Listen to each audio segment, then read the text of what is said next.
1929 ہجری تک غازی علم الدین شہید کو کوئی جانتا تک نہ تھا، کوئی پہچانتا تک نہ تھا۔ صرف اس کے عزیز جانتے تھے، اس کے دوست جانتے تھے غازی علم الدین شہید کو، اس کے ماں باپ جانتے تھے، اس کے بہن بھائی جانتے تھے۔ تو 1926 سے لے کر 1929 تک کوئی بھی غازی علم الدین شہید کو جانتا تک نہ تھا۔ لیکن جب 1929 ہجری کا دن آیا، ہفتے کا دن تھا، موسم بہار تھا، اور غازی علم الدین شہید نے ایک ایسا کام کیا، کوئی اسے غازی کہنے لگا، کوئی عاشق رسول کہنے لگا، کوئی پروانہ شمع رسالت کہنے لگا، کوئی کچھ، تو ہر جگہ جگہ پر اس کے چرچے ہونے لگے۔ ہر جگہ پر اشتہاروں میں اس کی تصویریں آنے لگی، ہر جگہ پر اس کے چرچے، بچے کی زبان پر اس کا نام آنے لگا۔ تو یہ نام کیوں آیا؟ کہ اس نے نبی علیہ السلام کے عشق میں ڈوب کر ایک ایسا کام کیا کہ جس کام نے اس کو قہر ظلمت سے نکال کر ہمدوش ثریا کر دیا۔ اور اقبال علی رحمہ کے اس شعر کی تفسیر بن گیا کہ عمل سے زندگی بنتی ہے جنت بھی جہنم بھی، یہ خاکی اپنی فطرت میں نہ نوری ہے نہ ناری ہے۔ عمل سے زندگی بنتی ہے۔ حضرت غازی علم الدین شہید علیہ رحمہ آپ ہفتے والے دن اپنے دوستوں کے درمیان بیٹھے تھے کہ آواز آئی کہ ہے کوئی جو سیدہ خدیجہ الکبریٰ کی عزت کی، ناموس کی حفاظت کرے؟ تو کوئی بھی نہ بولا۔ غازی علم الدین شہید کھڑا ہو گیا، کہا کہ تم سیدہ خدیجہ الکبریٰ کی عزت کی بات کرتے ہو، کوئی اٹھے نہ اٹھے، یہ غازی علم الدین حاضر خدمت ہے۔ تو اس وقت، اس دور میں، جس دور میں حضرت غازی علم الدین شہید پیدا ہوئے نا، اسی دور میں امیر حبیب اللہ شاہ نے ایران میں پہلی مرتبہ سکول کا انعقاد کیا تھا، اور عربیوں نے فارسیوں کو شکست دی، اور بہت سارے معاملات آتے ہیں۔ جس سال غازی علم الدین شہید کی پیدائش ہوئی تھی، تو آپ دیکھیں نماز بھی غازی علم الدین شہید پڑھتا تھا، روزے بھی رکھتا تھا، اتنا بڑا متقی پرہیزگار نہیں تھا، لیکن وہ کام کیا، گستاخ رسول کو نیست و نبود کی۔ تو قیامت تک کوئی بندہ بھی غازی علم الدین شہید کے مرتبے سے بڑھ نہیں سکتا، کوئی بھی نہیں بڑھ سکتا۔ غازی علم الدین شہید علیہ رحمہ آپ نے خنجر ہاتھ میں لیا، اور راجپال ملون تھا جس نے کتاب لکھی تھی رنگیلا رسول نامی کتاب لکھی تھی۔ تو غازی علم الدین شہید نے خنجر ہاتھ میں لیا اور جا کر اس ملون پلید کی دکان میں گیا اور خنجر مار کر اس کو واسطے جہنم کر دیا۔ اور اس وقت اس ملون کے دو اس کے چیلے تھے، ایک کا نام ناد برت تھا اور ایک کا نام رات برت تھا، اور وہ دونوں جب غازی علم الدین شہید نے اس راجپال ملون کو قتل کیا نا، تو ان کی مجال نہیں تھی کہ وہ ہل کر وہاں سے اٹھ کر غازی علم الدین شہید کو ہٹاتے۔ اللہ نے ایسا روب طاری کر دیا کہ وہاں بت بن کر کھڑے رہے۔ تو جب غازی علم الدین شہید نے اس کو قتل کیا نا، تو شہر میں یہ رولا پڑ گیا، یعنی ایک مسلمان نے راجپال ملون کو قتل کر دیا اور اب ڈر کر بھاگ گیا ہے۔ ارے تمہیں کیا پتا، یہ غازی بھاگتے نہیں، وہ تو اپنے خنجر سے اس راجپال ملون کا خون صاف کرنے گیا تھا۔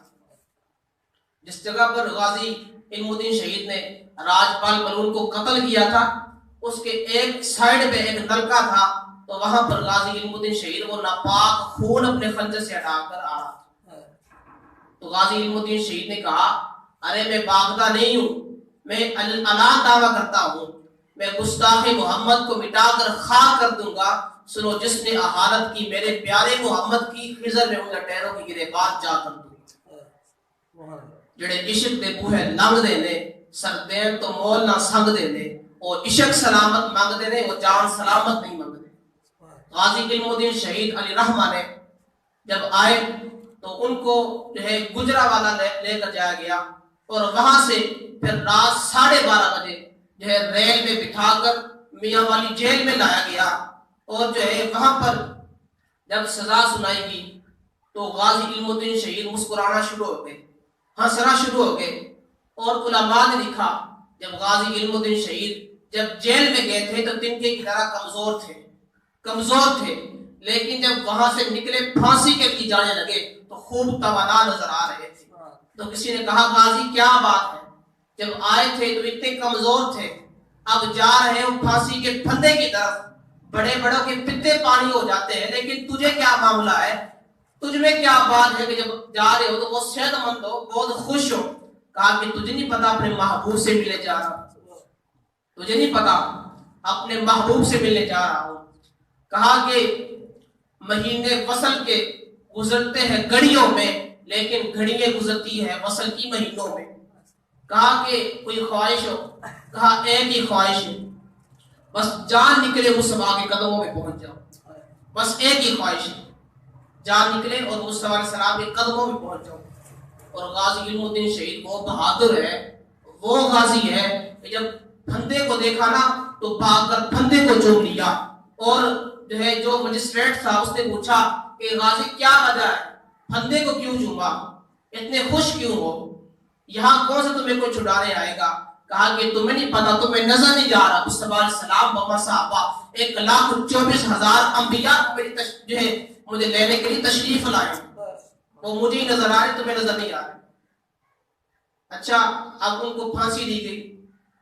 اور جب پھانسی دی جائے نا تو آنکھیں باہر آ جاتی ہے، گردن لمبی ہو جاتی ہے، اور جو ہے آنکھیں کھلی کی کھلی رہ جاتی ہے۔ لیکن جب غازی علم الدین شہید کو پھانسی دی گئی نا تو آپ کا جسم تڑپا نہیں، بالکل ساکن تھا، ہلا تک نہیں، بالکل ساکن تھا، اور آنکھیں بھی باہر نہیں آئی، اور بس یوں محسوس ہوا کہ پھول سے خوشبو نکل گئی، بس ایسا لگا پھول سے خوشبو نکل گئی۔ اب غازی علم الدین شہید علیہ رحمہ آپ جب وصال فرما گئے تو اس وقت جو ہے، اس سے پہلے کے واقعات بھی بہت آتے ہیں، جب غازی علم الدین شہید کو میاں والی جیل میں رکھا گیا تو اس وقت ایک رات جو ہے بجلی چلی گئی، لیکن غازی علم الدین شہید کا کمرہ جگمگا رہا تھا۔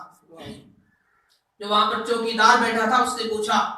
ہاتھ باندھ دیے اور غازی کی بارگاہ میں عرض کی، غازی یہ تو بتا کیا وجہ ہے، پوری جیل میں تاریکی ہے، پوری جیل میں اندھیرا چھایا ہوا ہے، لیکن تیری قبر میں اجالے کیسے، تیری قبر میں روشنیاں کیسی ہیں؟ کہا کہ آئے تھے وہ کھڑے کھڑے،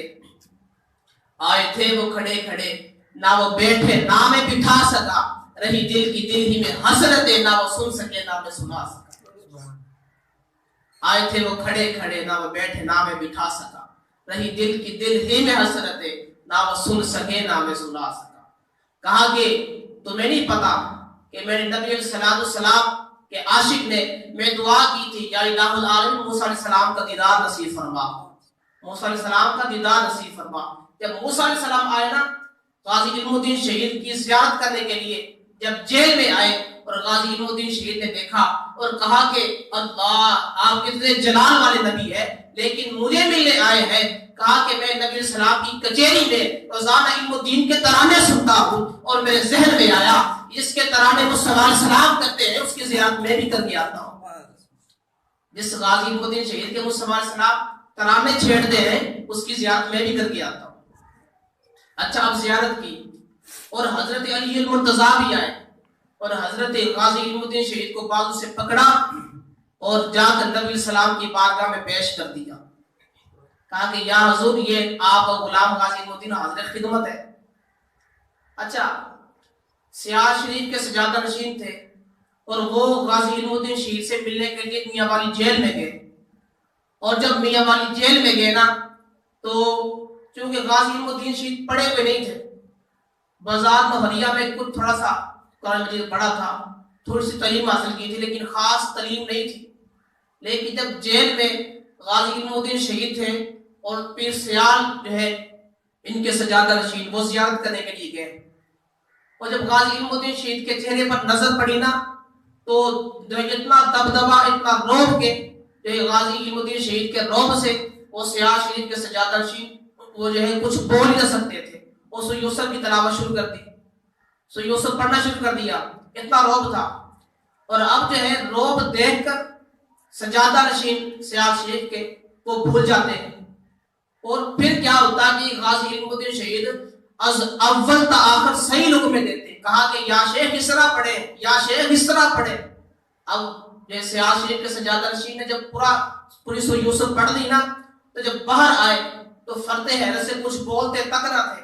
کہا کہ یار تم کہتے ہو غازی علم الدین پڑھا ہوا نہیں، یار میں تو غازی علم الدین شہید کے لبادے میں کسی ہستی کو دیکھا ہے،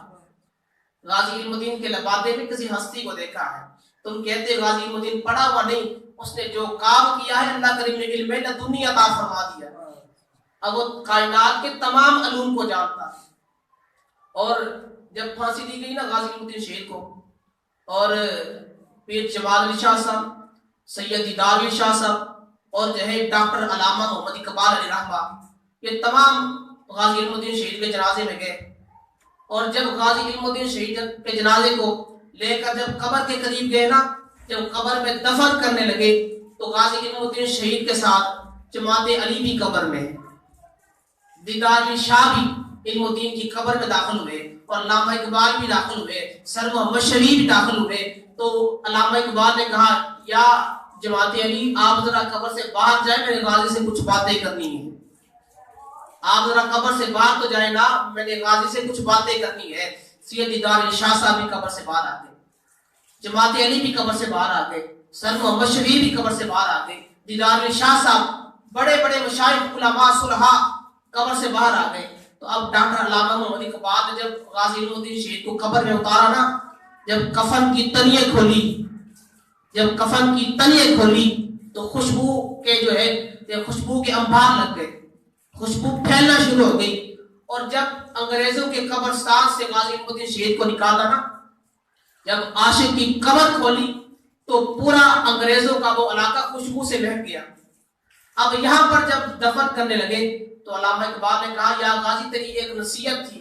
کہ مجھے انگریزوں کے قبرستان میں دفن نہ کرنا، محمد عربی کے شہر میں دفن کرنا. اچھا، اب غازی علم الدین شہید کی نصیحت کو علامہ اقبال نے کہا کہ میں نے تیری نصیحت کو پورا کر دیا ہے، اب میری بھی نصیحت ہے، میری بھی خواہش ہے، وہ بھی پوری کر دینا. تو کہا کہ میری خواہش یہ ہے کہ جب قبر میں نبی علیہ السلام جلوہ گر ہو تو میرا سلام پیش کرنا، میرا سلام پیش کرنا. اب اگلی بات سنیں، علامہ اقبال کہتے ہیں میرا سلام پیش کرنا. اب غازی علم الدین شہید نے آنکھیں کھولی، ایسے بات اللہ دے آنکھوں، غازی علم الدین شہید نے آنکھیں کھولی اور کہا کہ اے علامہ اقبال قبر سے باہر تو جاؤ، مصطفیٰ کو آنے تو دو، جب مصطفیٰ علیہ السلام آئیں گے پھر سلام بھی پیش کر دیا جائے گا. اب ڈاکٹر علامہ محمد اقبال نے چیخ ماری اور چیخ مار کر چھلانگ لگا کر قبر سے باہر آ گئی اور جماعت علی کا ہاتھ پکڑ لیا اور کہا یا شیخ ہم تو بس باتیں ہی کرتے رہ گئے، جو ہے بڑی کا بچہ جو ہے وہ بازی رہ گیا، غازی علم الدین بازی رہ گیا، ہم تو بس باتیں ہی کرتے رہے. تو غازی علم الدین شہید علی رحمہ نے جب جو ہے نا راجپال ملو نے جب گستاخی کی، یہ کتاب لکھی رنگیلا نامی رسول، تو غازی علم الدین شہید اپنی والدہ کے پاس آئے اور کہا کہ اپنی اماں سے کہا کہ مجھے کھانا بنا دو، بڑے ہی جو ہے درد بھرے لہجے میں کہا کہ مجھے کھانا بنا دو اور اپنے ہاتھوں سے کھلا دو. اب والدہ نے لہجے سے پہچان لیا، کہا کہ غازی کیا بات ہے، علم الدین کیا بات ہے، آج تیرا لہجہ بدلا ہوا ہے، کیا معاملہ، تیرا لہجہ بدلا ہوا ہے، آج تیرے تیور ہی کچھ اور بتا رہے ہیں، تو کھانا اس طرح پہلے کبھی نہیں مانگا تھا اور یہ بھی کہہ رہا ہے کہ اے ماں اپنے ہاتھ سے کھلانا، بات کیا ہے. کہا کہ اے ماں کوئی نبی کی گستاخی کر جائے اور میرا لہجہ نہ بدلے، یہ نہیں ہو سکتا. کوئی محمد عربی کی گستاخی کر جائے اور غازی علم الدین شہید کا جو یہ چہرہ، یہ جو چہرے پہ یہ حیرانگی نہ آئے، پریشانگی نہ آئے، یہ کہاں پہ ہو سکتا ہے. اور جب غازی علم الدین شہید نے کھانا کھایا اور جب راجپال ملون کو قتل کرنے جا رہے تھے تو دل میں خیال آ رہا تھا یا اللہ اس کام کی مجھے سعادت نصیب فرما دینا، اس کام کی مجھے سعادت نصیب فرما دینا. تو غازی علم الدین شہید علی رحمہ چلے تو اس گستاخ کو واسطے جہنم کیا. اور دیکھ لے کوئی بھی ہو، سلطان ٹیپو ہو، غازی علم الدین شہید ہو، مولانا خادم حسین رضوی ہو، عامر چیمہ شہید ہو، ارے کوئی بھی ہو غازی تو اس کے چچے ہی لگ ہوتے ہیں. ارے دنیا کی جو تاریخ میں اس کی باتیں رہ جاتی ہیں. اب آپا جیما شہید جو تھا اس کا جنازہ تھا تو اس میں کئی لاکھ لوگ شامل ہوئے تھے، اور جو ہے پیرزادہ رضا ساتم مصطفی صاحب اس میں جو شامل ہوئے تھے، اور پیرزادہ رضا ساتم مصطفی صاحب نے سنا کہ ایک سیدزادہ تھا، اور عامر چیمہ شہید کے جنازے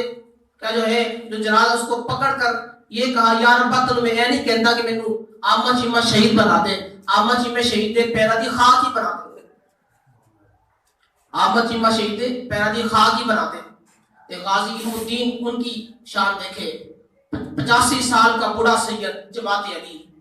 85 سال کا بڑا سید تھا جماعت علی شاہ علی رحمہ، تو جماعت علی شاہ نے غازی علم الدین شہید کے پاؤں چومے تو لوگوں نے کہا 6 لاکھ نہیں 60 لاکھ بندہ تھا، انہوں نے کہا کہ یا شیخ آپ پیر کی چومتے ہیں، آپ غازی علم الدین کا ماتھا چومیں، غازی علم الدین کا ماتھا چومیں۔ اب غازی علم الدین کا ماتھا چومے یہ لوگوں کے الفاظ تھے، اب جماعت علی شاہ کے الفاظ بھی سن لیں۔ جماعت علی شاہ صاحب نے کہا یا تم ماتھے کی بات کرتے ہو، غازی علم الدین کے ماتھے کو نبی السلام نے چوما ہے، اس کے قدموں کو میں نے بھی چوما ہے، اس کے ماتھے کو تو آج بکھنے والے نے چوما ہے، اور اس کے پاؤں کو میں جماعت علی شاہ نے چوما۔ تو دیکھیں یہ جو غازی علم الدین شہید ہے وہ کوئی عبادت گزار نہیں تھا، کوئی متقی، اتنا بڑا متقی پرہیزگار نہیں تھا، صرف مصطفیٰ کا عاشق تھا، اور اس نے ایسا کام کیا کہ کائنات سے گل گاتی ہے۔ تو مصطفیٰ علیہ السلام سے وفا کرے، کہیں بھی کوئی بندہ نظر آئے جو مصطفیٰ علیہ السلام کی گستاخی کرے یا نازیبا الفاظ بولے، اسی وقت اس کو قتل کر دو، اس کو بتا دو کہ ہم جو ہے پھانسی کا پھندا قبول کر سکتے ہیں مگر مصطفیٰ علیہ السلام کی گستاخی قبول نہیں کر سکتے۔ اللہ عمل کی توفیق عطا فرمائے۔ وما علینا الا البلاغ المبین۔